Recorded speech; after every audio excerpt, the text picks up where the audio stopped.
Good evening. We will wait for a few more seconds and then we will start. I hope I am audible and visible also.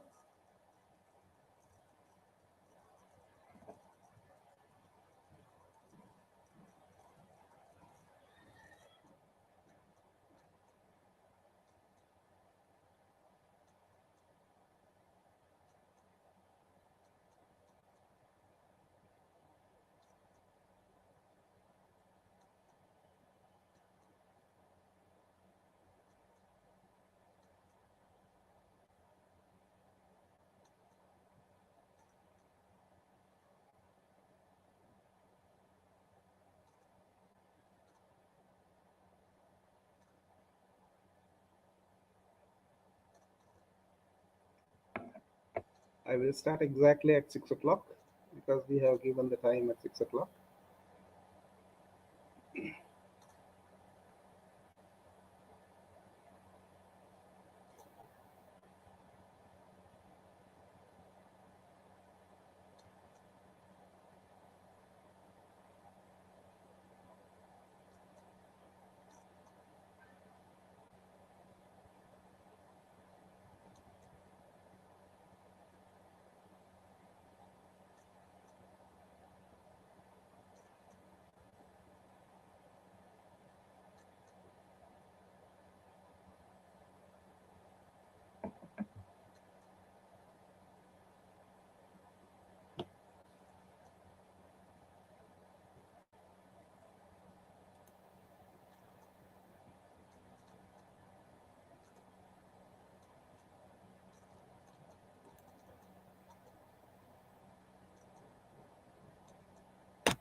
I request all to note the slide numbers if you have any questions regarding that particular slide, and post the slide number with the question in the chat box, or to mail my email ID or the WhatsApp number.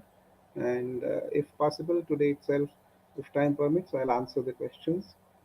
If time is not there, I will respond in your mail or WhatsApp number.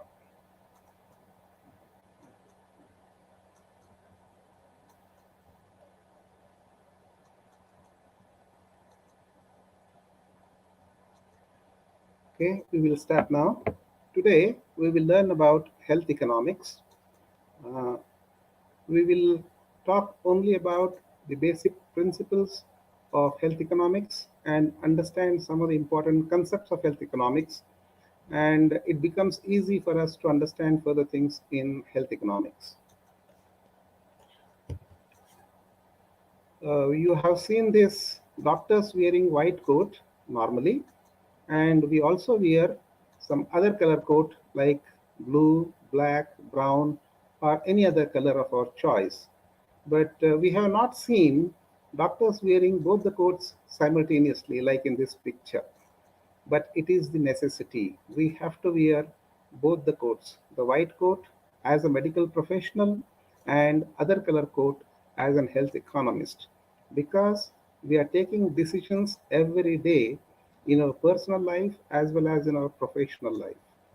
Particularly in professional life, we are taking decisions on behalf of the patients, and these decisions are sometimes life saving or life changing.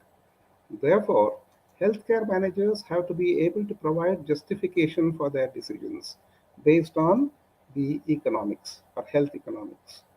Therefore, we will understand, we have been taking these decisions without knowing the basic principles of health economics, maybe. So now we'll understand the principles of economics to be able to take the decisions, being aware of the reasons why we are taking these decisions. On this occasion, we will remember Adam Smith, an 18th century Scottish economist who is called father of economics. So in health economics, there are two words, health and economics.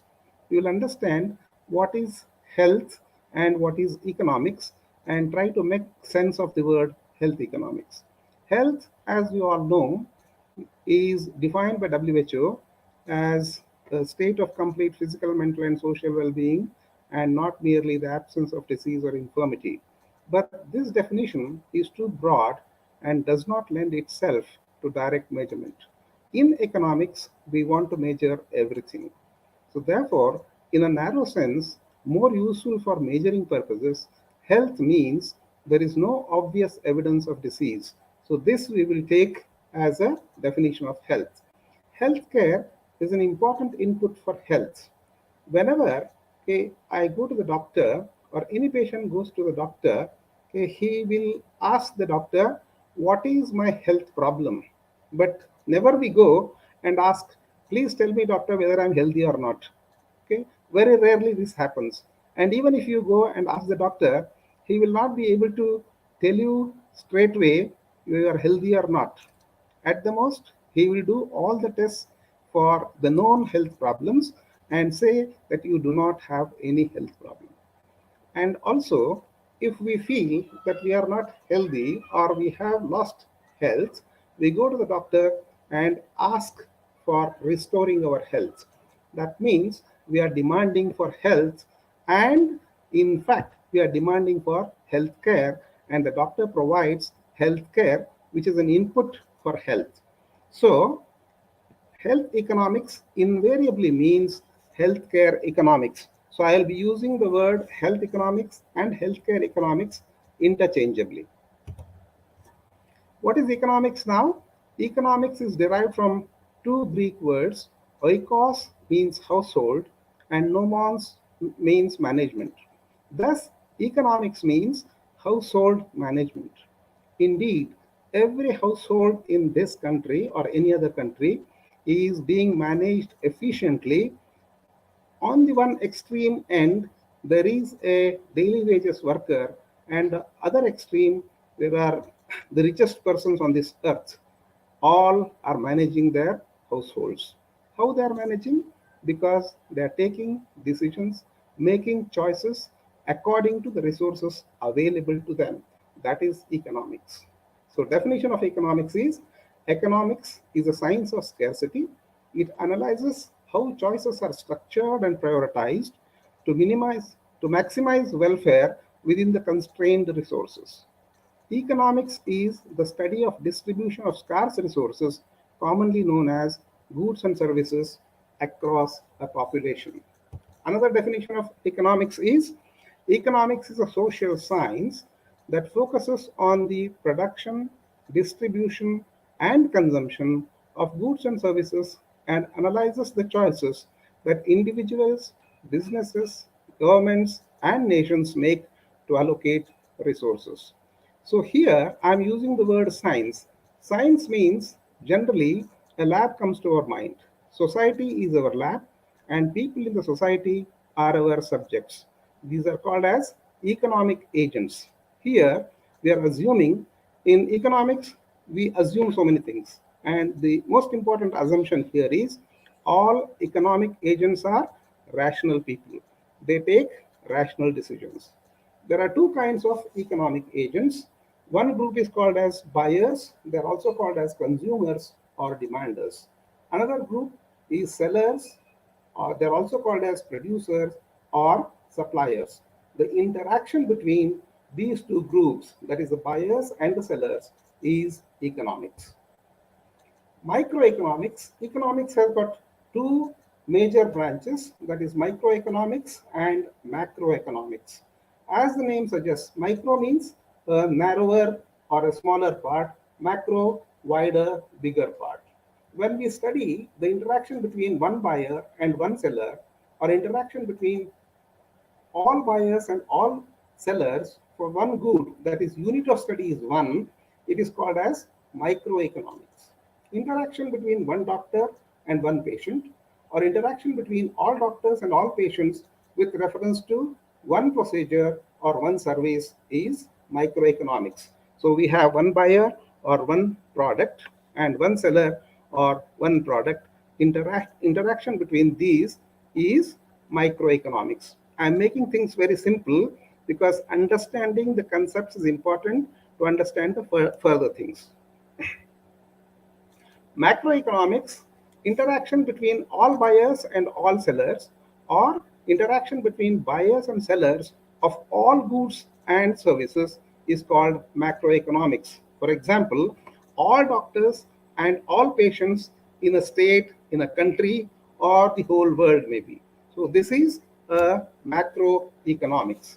Interaction between all doctors and all patients, or interaction between doctors and patients with reference to all goods and services. Here in macroeconomics, you see the entry of a third person or a third party, and the third party also interacts in macroeconomics, that is the government. Okay. The government intervention in the form of policies and regulations which may affect buyers, sellers, or both is called as seen in macroeconomics. This is called as economy-wide interaction. There are different nature of interactions in different countries. All countries do not interact in the same way. For example, there are countries like USA where there is free market economy. That means government generally does not interact in the interaction between buyers and sellers. It leaves for buyers and sellers to settle their issues and come to an agreement. Okay? Such economies are called as free market economies. Whereas socialist economy like China, Denmark, and Finland, there the interaction between the demanders and suppliers is very much controlled by China. By the government. They interfere or they interact or decide in every aspect of economy, including such personal aspects like how many children one should produce. So such economies are called as socialist economies. Mixed economies like India and Canada, where partly we are market economy and partly we are socialist economy. Now, in economics, we address four important questions and try to find answers for these questions. These are what to produce, how to produce, for whom to produce, and how to distribute. These are important questions. Say, for example, how many resources should be allocated to the different specialties? Should cosmetic surgery or infertility treatment be provided at public expense? Will the mentally ill be cared for in small community-based units or in large hospitals like NIMHANS? What proportion of surgical procedures will be carried out on a day care basis? Should the state provide health services only for the poor? When funds are scarce, will preference be given to patients willing to pay for the services? These are some important questions which we have to answer. Okay. How do we answer these questions? We have to make choices. We cannot provide everything. Why do we have to make choices and how do we make choices? That brings us to what is called as principles of economics. Okay. What are these principles? The first and the most important principle in economics is choice or decision making. Every economic agent is making a decision knowingly or unknowingly using the principles of economics. Why we have to make the choice? Why we cannot provide everything to everyone? Because we have scarcity of resources. Even the richest country on this earth or the richest person on this earth has scarcity of some or the other resource. The resources are generally in the form of land, capital, labor, organization, and time. So because we have got scarcity of resources, we have to make a choice. Now, if we have to make a choice, what is the basis on which we make choice? How do we decide which choice is better and which choice is not to be made? So generally, we make choices based on cost benefit analysis.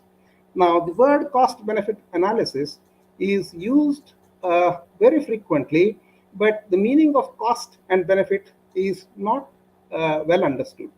Cost does not mean only the money that we have to pay for the good or service. Okay, that is only a part.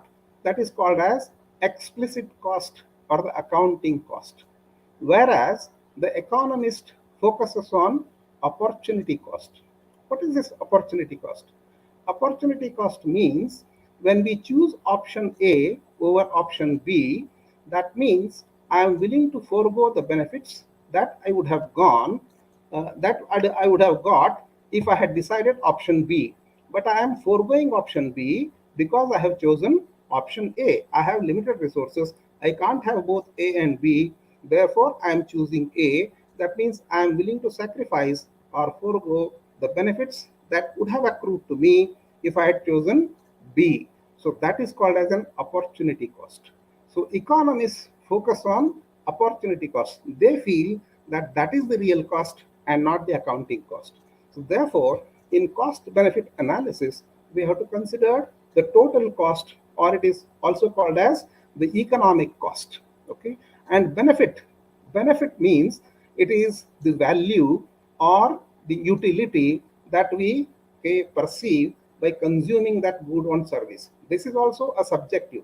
I will just try to make you understand the difference between cost, price, and value. Generally, we use these terms interchangeably. Cost is the resource that is required to produce a good and or service. Okay, the resource in monetary terms. So that is the cost. And price, once that cost of production is there, we add some transportation cost or profit or such things, and whatever the monetary value you put on that good or service in the market, that is called the price. Cost plus transportation and profit. Value is a subjective thing, because value differs from person to person and place to place, same person from time to time also. I would like to give an example to make you understand the value better, because in cost benefit analysis, always we consider value, therefore we must understand what is value. Say, for example, in a desert like Rajasthan or some Arab country, a person is traveling in that desert and he's carrying some bottles of water. Okay, on the way, and that bottle of water is free from him for him, and it is available in his house, so he's taking it. The cost is zero, we can say. On the way, somebody asks him a bottle of water, and he says, "Okay, give me 10 rupees, and I will give you a bottle of water." Okay, that is the price now. Okay, cost was zero, price is 10. On the way, he finds, in the middle of the desert, he finds a person completely dehydrated, and he has actually lost the way on a desert safari. And that person is the son of the richest person in the country. And that fellow is completely dehydrated and he wants water. And this fellow, okay, has bottles of water. So he asks water for a bottle, and this fellow says, "If you give me 1 lakh rupees, I'll give you a water bottle." That fellow is more than willing to give 1 lakh, because that is the utility for him, that is the benefit for him, okay, at that particular moment. So the value is subjective and changes from person to person, time to time, occasion to occasion. So therefore, we have to understand the difference between value. So in cost benefit analysis, and it is subjective. Now, opportunity cost is also subjective, but in economics, we have to consider objective things because we have to measure. So, to overcome this, the subjectivity, what economists do is what is called as marginal analysis. That means they think at the margin. They take marginal cost and marginal benefit, and they do marginal cost benefit analysis. So marginal cost is the additional cost, okay, of producing one additional unit, okay, over and above the cost that we have incurred for producing that good and service, okay, till that time. That means the cost of producing one additional unit, okay, the additional cost. It is not the total cost. The additional cost of producing one more unit, that is a cost. And the marginal benefit is the additional benefit, the additional utility that we are going to get after consuming that additional, okay, good or service. Say for example, I like sweets, say gulab jamun, and I have consumed one gulab jamun. I am satisfied. That is my utility. Okay? And somebody says, okay, take one more. I will take one more. Two, three, four, five. After 10, okay, I will not be willing to take one more because the benefit, a marginal benefit of consuming 11th gulab jamun is either zero or negative. Therefore, I will not be willing to pay anything, even if it is free. I will not consume because the cost is more than the benefit here. So, this is the marginal cost, marginal benefit. The cost of producing one extra unit, the cost of producing only one extra unit, not the total cost. Marginal benefit, the benefit after consuming or margin benefit of consuming one more additional okay good or service. So this is what is done in cost benefit analysis: marginal cost and marginal benefit. Generally, decision to do something is taken when the marginal benefit is more than the marginal cost. Common sense. Okay, if the benefit is more, we will definitely do that, or if the benefit is not there, we will not do that. So, but marginal benefit and marginal cost. There will be a point where marginal benefit is equal to marginal cost.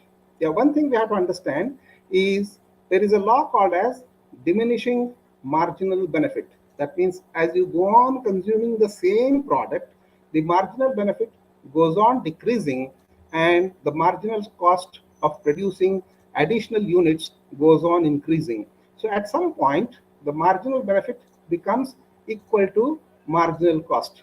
At this particular point, the persons or even the institutions or communities will not be willing to take a decision either this way or that way because they become indifferent now. Cost and benefit are okay same. So here, if you want the persons to take a choice or decide something according to the need okay that you want them to do, so you will have to do something okay to either to increase the benefit or decrease the cost, or the other way around. If you don't want them to do something, then you can do something to increase the cost and decrease the benefit. So this is called as principle of incentives and disincentives, or the mechanism of incentives and disincentives. So people normally respond to incentives and disincentives.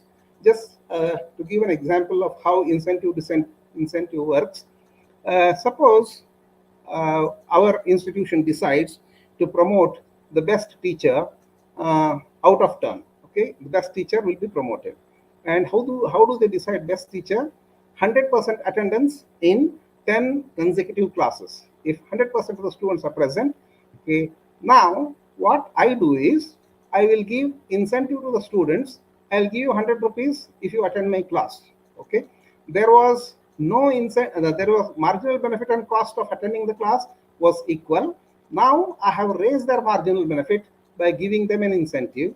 Okay, then they'll attend and my objective is achieved. That means 100% attendance. We see these things in medical field later. Okay, just to make you understand, simple.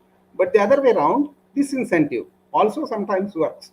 If you do not appear, do not attend the class, I will not allow you to appear for examination. Okay, this is again the attendance will increase. So incentive and disincentive normally works. Sometimes it may not work. Incentives are not necessarily economic. Sometimes they are social and moral. So utility, we have used the word. Utility means actually satisfaction by consuming that particular commodity or service. So I have already talked about law of diminishing marginal benefits. When you go on okay, consuming a particular good or service, the marginal benefit goes on decreasing. At a particular point, it becomes flat and then starts decreasing. So here, as I told already, all economic agents are rational people and they take rational decisions. This is a most important assumption in economics. So there is specialization. Okay, it's also called as trade or division of labor.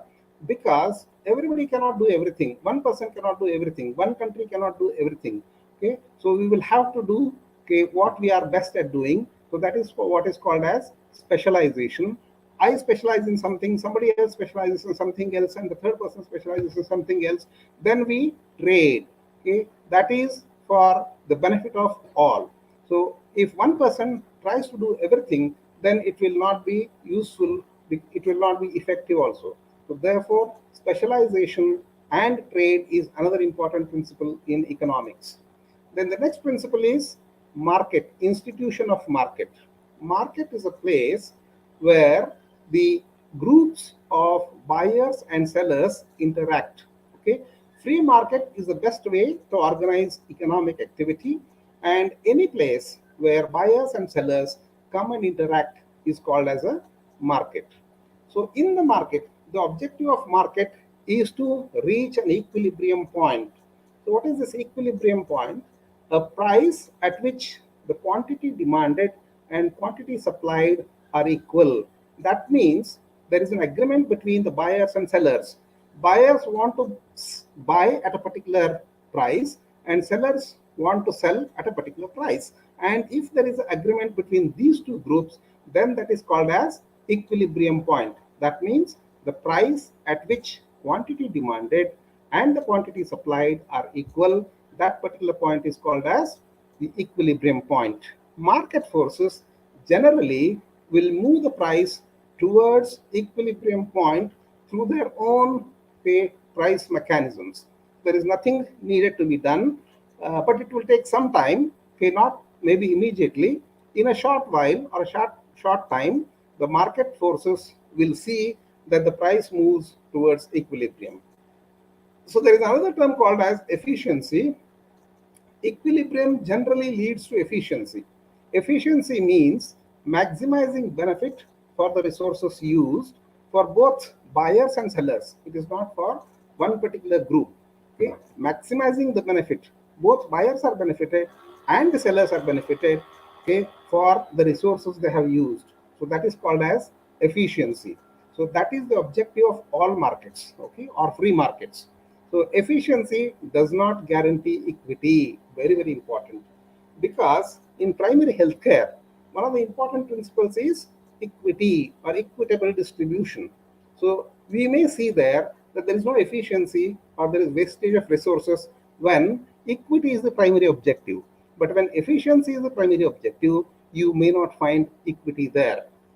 Market failure, that is inefficient distribution of goods and services, okay, is called as market failure. That means, so there are certain conditions for free market or an efficient market.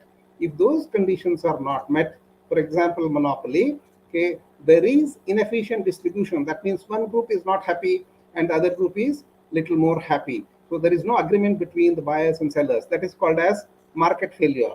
If this happens, particularly in essential commodities, then the government has to intervene and it improves the market outcomes, just like it happened with the vaccines during this pandemic. Now, coming to health economics. What is health economics? Health economics is the principles and tools of economics applied to healthcare services. We have got healthcare on the one side and economics on the other side. There is an interaction or there is an overlap between the two. That overlapping area is health economics. Basically, it deals with microeconomic concepts. So there are several definitions of health economics, just as we have several definitions of economics. The one simplest is health economics is the study of distribution of healthcare.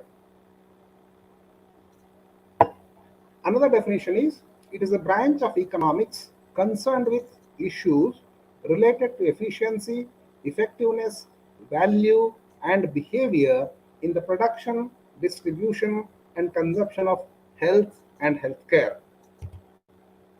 By applying economic theories of consumers, producers, and social choice, health economics aims to understand the behavior of individuals, healthcare providers, public and private organizations, and governments in decision making. The aim of health economics is to provide maximum benefit to all the stakeholders, reduction in the disease burden of the community, and improvement in the health and welfare of the people. As I have told, economics is about choice. We have a budget, that means limited resource.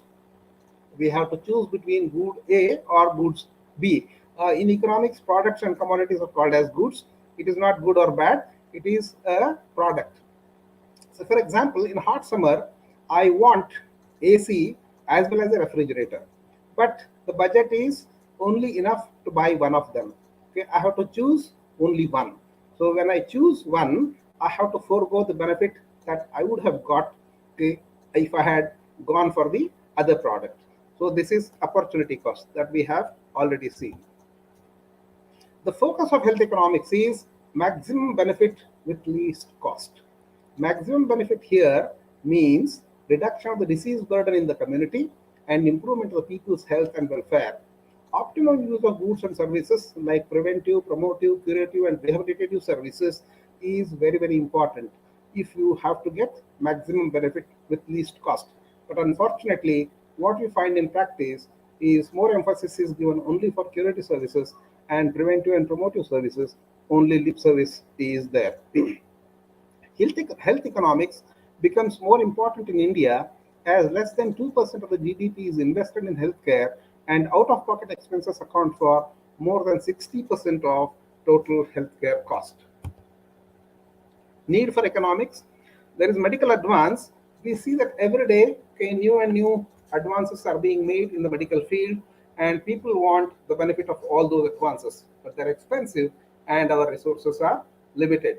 Increasing life expectancy, that means more and more older people will be there in the community and their associated health problems, that again puts a demand on the healthcare services.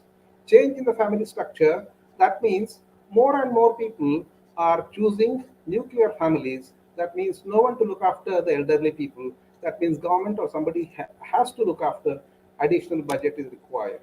Higher expectation of healthcare. Nowadays, people are aware and they want, okay, better healthcare from the existing healthcare services, whether government or private. Again, puts a strain on the resources. Public awareness and fundamental right. Everybody is aware that it's a fundamental right and they're demanding, okay, good healthcare services. So, health managers are accountable, therefore, they must know. All these things make the health economics necessary thing for all of us to know.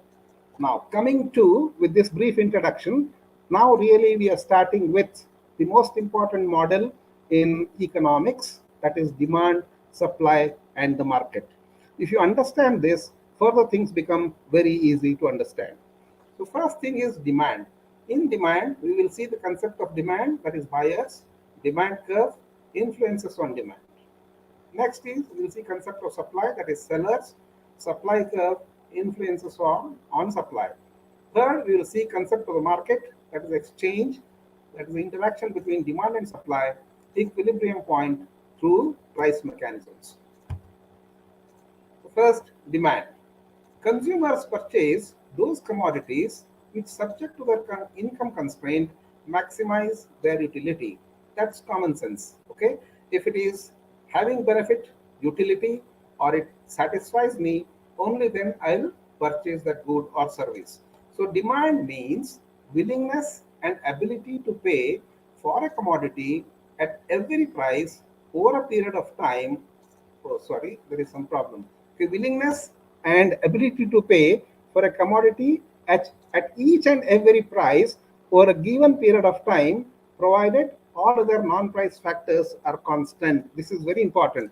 All other non-price factors. There are two things in deciding demand. One is the price of that particular good and service, and others are non-price factors. When all other non-price factors are constant, this in economics is called as ceteris paribus. So this is a demand curve. Here you can see that on x-axis we have got quantity demanded, and on y-axis we have the price. For example, at price 2, okay, this price 2 may be 2 rupees, $2 or whatever. At 2, the quantity demanded is 2. Okay, if you reduce the price to 1.5 rupees, the quantity demanded is 4, let's say. Okay, so if the price decreases, the quantity demanded increases. If you join these 2 points, then what you get, a downward sloping curve, is called as the demand curve. Okay, demand is equal to marginal benefit. It's again, we have seen what is marginal benefit, marginal cost. If there is no marginal benefit, that means there is no benefit by consuming an additional unit of that good or service, I will not be willing to pay. Okay, so only if there is a benefit, then I will pay. That is why demand is marginal benefit. So here you see what happens to the demand curve. So at price 1, that is P1, if the quantity demanded is Q1, let us say, and if you reduce the price to P2, the quantity demanded increases to Q2. But if the price increases to P3, the quantity demanded decreases to Q3. Okay, if you join these points, what we get is a demand curve. Now you see, if the price decreased, what happened to the demand? Okay, quantity demanded, it moved downwards along the same demand curve. If the price increased, the quantity demanded increased upwards along the same demand curves. So there is what is called as movement along the same demand curve. Very important. Okay, we do not say there is a change in the demand. There is a change in the quantity demanded. These are two different things. Okay? Quantity demanded and demand. Demand means demand curve. If there is a change in demand, that means curve itself will move. Demand curve will move either to the right or the left. Okay, but if there is price change, there is a movement along the same demand curve. So price increase, if there is a price increase, there is an upward movement along the same demand curve, and if the price decreases, there is a downward movement along the same demand curve. So this is very, very important to remember. Okay, movement of the demand curve or shifting of the demand curve and movement along the same demand curve. So law of demand, if the own price of the commodity increases, I'm using the word own price because there is a price of other commodities also, related goods. Okay, so we have to use this word own price to indicate the price of the good or commodity in question. If the own price of the commodity increases, then the quantity demanded of that commodity decreases, and vice versa, provided all other non-price factors are unchanged. That is ceteris paribus. There is an inverse relationship between own price and quantity demanded. And demand curve is the graphic representation of the law of demand. So as I said, not only the price, there are some non-price factors which also change our demand. These are taste of the buyer, related goods and their price, either they are substitutes or complements, income of buyers, number of buyers in the market, and expectation of the buyers regarding the future price of that good, and what happens to the demand today. So these are 5 important non-price factors which also influence on the demand. There will be a shift in the demand curve if one of the non-price factors changes, all other factors remaining constant. Okay, this is very important in economics. All other factors must be held constant, which may not happen in practice in the market. But for understanding these principles, we have to, assume that all other factors are remaining constant. Change in quantity demanded versus change in demand, that I have already explained. Quantity demanded means movement along the same demand curve, and change in demand means shifting of the demand curve itself either to the right or to the left. So income and demand. Now if you see there, for price 2 that we have seen, say 2 rupees, 2 chocolates, let's say, okay, was the demanded, quantity demanded. If you reduce the price to 1.5, the quantity demanded was 4. Okay. Now here you see at price 2 only, the quantity demanded has come to 4. There has nothing happened to the price. Price is same, but the quantity demanded is, okay, increased. But the law of demand says If there is a decrease in the price, the quantity demanded increases. Okay, so it is not according to demand, it is a law of demand. Okay, what has happened here? Here there is A to B, that is this movement is because of fall in the price, whereas this A to C movement is because of increase in income of that particular individual or that particular group. So increase in income results in shift in the demand curve to the right. That means the demand increases.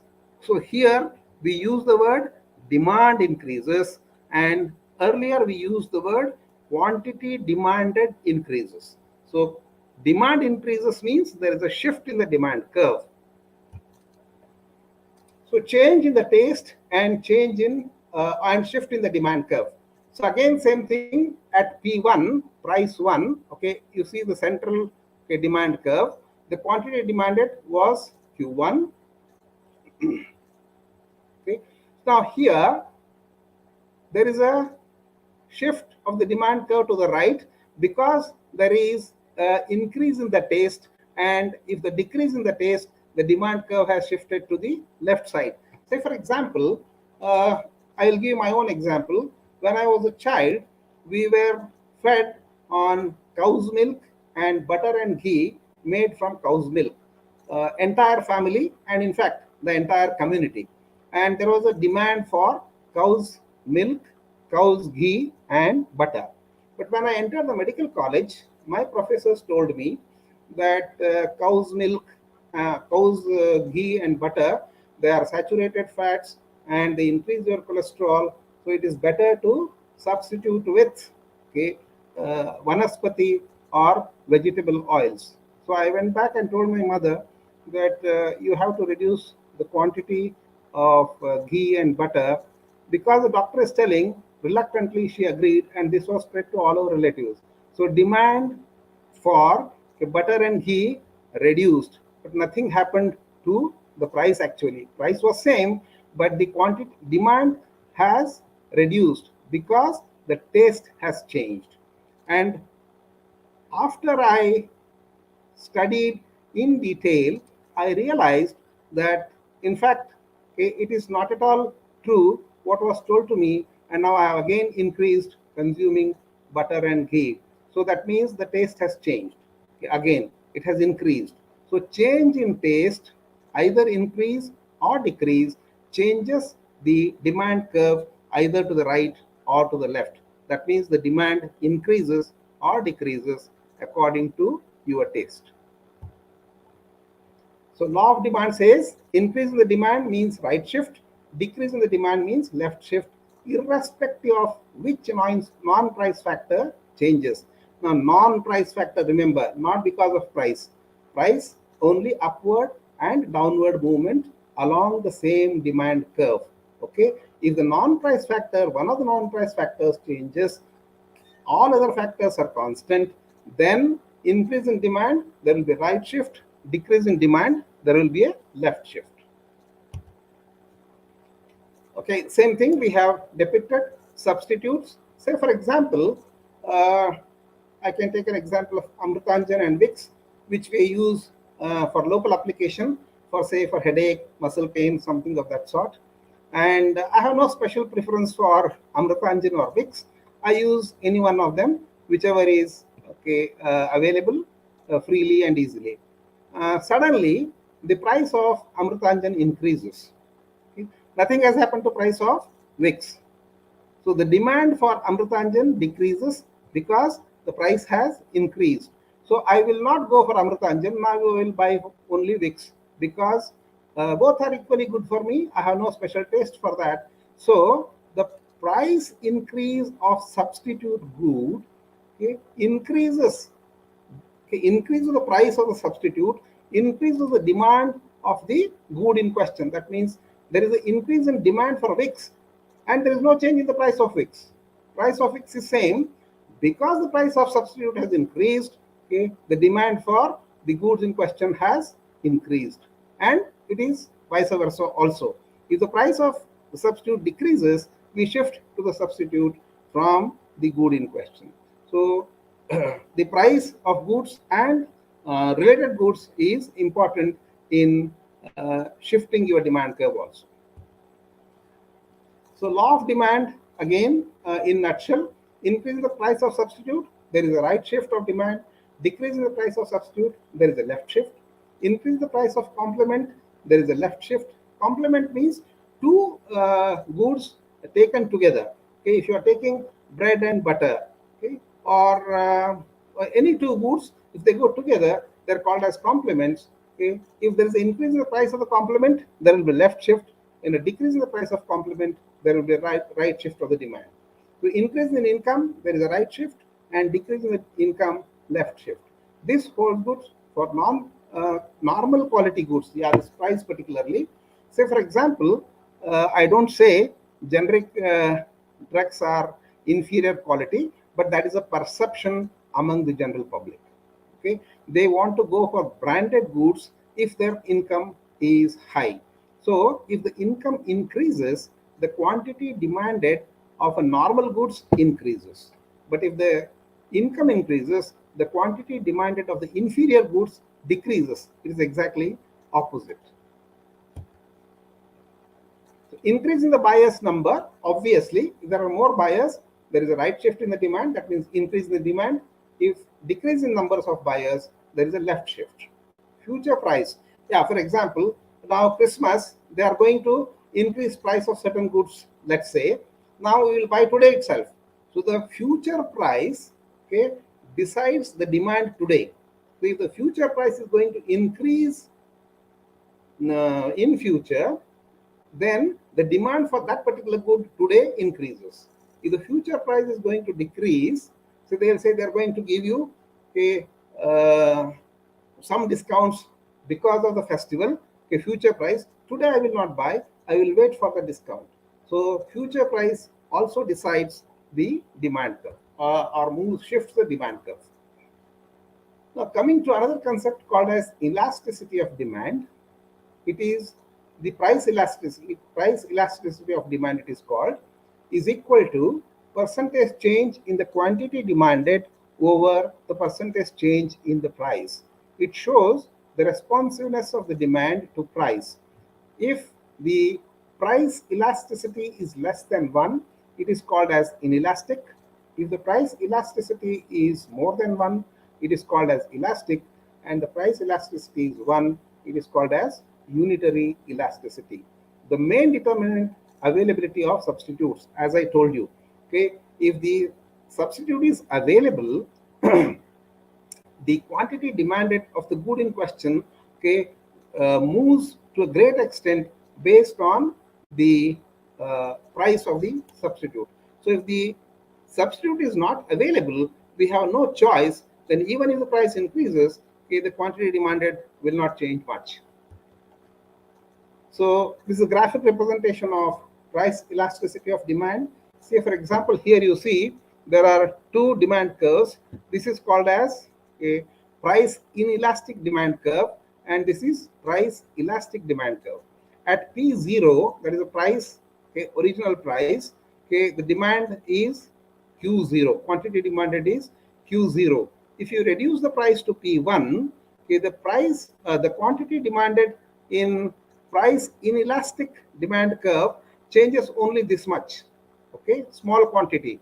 But you see here, for the same change in the price, that is lowering of the price, the quantity demanded in a price elastic demand curve is so much. Okay, so therefore different demand curves have got different elasticity, price elasticity. Okay, after knowing little bit about demand, we'll come to the other side, that is supply. Firms produce those commodities which, subject to capacity, maximize their profit. Obvious, common sense. If there is no profit, nobody will produce any goods or any service. So supply means willingness and ability to sell a commodity at each and every price over a given period of time, subject to all else being constant. Again, ceteris paribus. So supply curve, it's exactly opposite of the demand curve. Demand curve was a downward sloping curve, and supply curve is an upward sloping curve. Same example, if you take at price 2, the quantity demanded was 4, and if you reduce the quantity supplied now here, sorry, the quantity supplied was 4. If you reduce the price, okay, the quantity supplied decreases. Okay, here it is opposite of demand. The price decreases, quantity supplied decreases, whereas there the price decreases, quantity demanded was increasing. Now you see here, original price P1, quantity demanded is Q1. If you increase the price to P2, the quantity supplied also increases to Q2. If you decrease the price, quantity supplied decreases to Q3. That means the quantity demanded is moving upward or downward along the same demand curve. Okay, price increases. If there is a price increase, there is upward movement along the same demand curve, and if the price decreases, there is a downward movement, just like in demand curve also. Law of supply: if the own price of a commodity increases, then the quantity supplied of that commodity increases, and vice versa, provided all other non-price factors are unchanged, ceteris paribus. There is a direct relationship between own price and quantity supplied, again ceteris paribus. That means all other factors are kept constant. So demand curve is a graphic representation of this law of supply. I'm sorry, supply curve is a graphic representation of this law of supply. Now, there are non-price factors even in supply, just like in demand. T is technology here. T there was taste. Okay. I, that is input, raw material price and availability. E is expectation of the sellers in future price and number of sellers. These are the main determinants of supply. If technology improves, that means better technology is available, cost of production obviously goes down, and there will be a right shift in the supply curve. That means people are willing to supply more. If you are using the outdated technology, then the quantity produced will be definitely less. Like you can take handloom and power loom. Okay, so handloom means quantity supplied will be definitely less, and power loom technology is there. You can increase the supply. There will be left shift of the supply curve if you are using outdated technology. If the input price goes up, there is a decrease in the supply, that is a left shift. If the input price goes down, there is an increase in the supply, that is a right shift. Expectation of the sellers: unlike in the demand, the future price increase, okay, the seller will not like to sell today. If the price is going to increase in future, he will not supply today, he will hold his goods and service and supply. So there will be exactly opposite thing happening here. There will be left shift in the supply. Future price decrease, there will be right shift. Increase in the sellers numbers, there will be right shift, and decrease in the sellers numbers, there will be a left shift of the supply curve. Just like elasticity of demand, elasticity of supply is the percentage change in the quantity supplied over the percentage change in the price. It shows the responsiveness of the supply to price. If supply elasticity is less than 1, it is called as inelastic, and supply elasticity is more than 1, it is called as elastic, and if it is equal to 1, it is called as unitary elasticity. The main determinant here is flexibility in production, very important. See, I have got a capacity of producing 1,000 goods, let's say, but because of the pandemic, there is no demand, so I'm producing at 10% of my capacity. Okay, 90% of capacity I'm not utilizing. It is available. If your price increases, suddenly I will upgrade and produce to my full capacity. That means flexibility of production is available.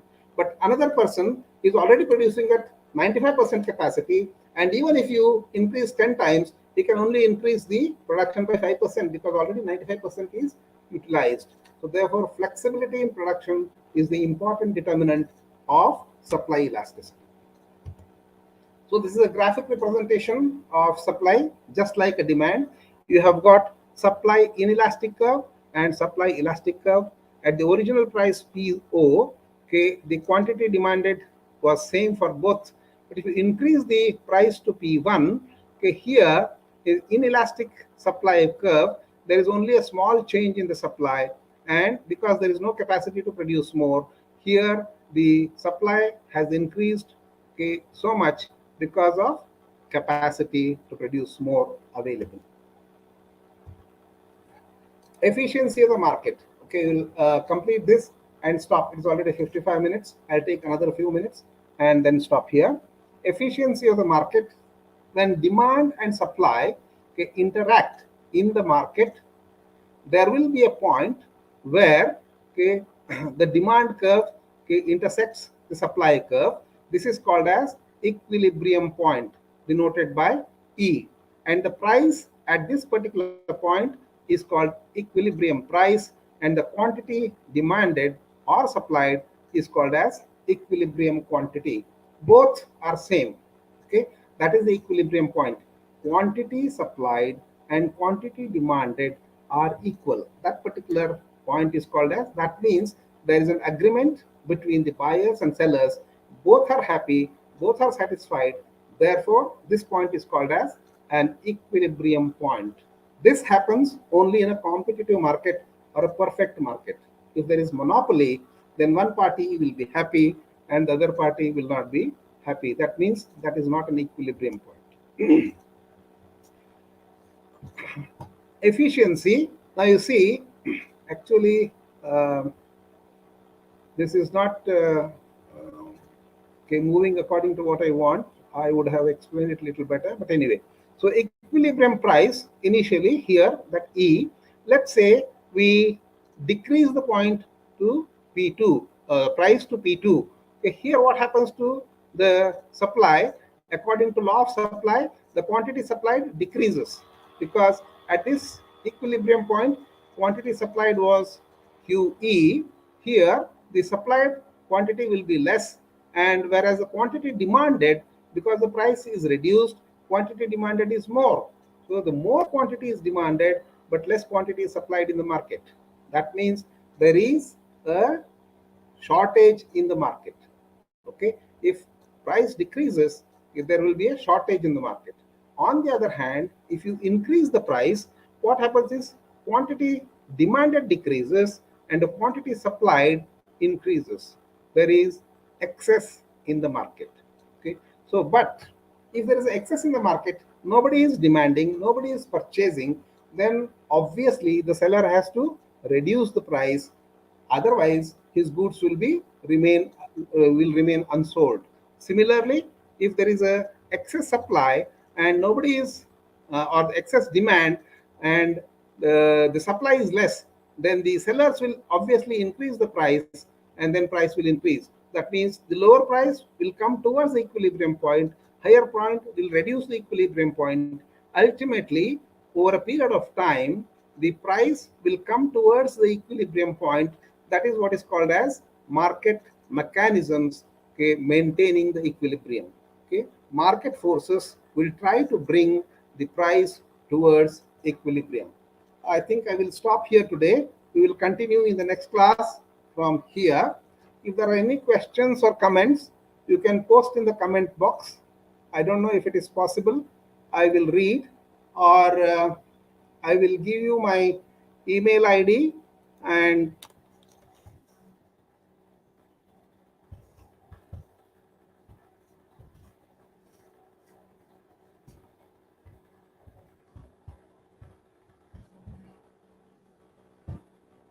you can post your questions on this email ID or my mobile number.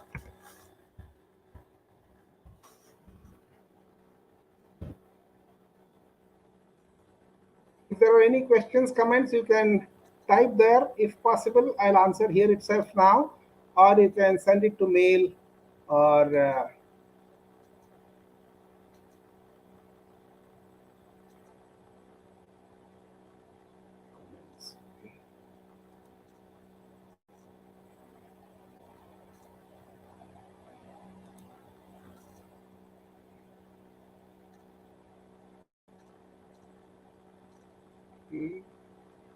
I don't find any questions.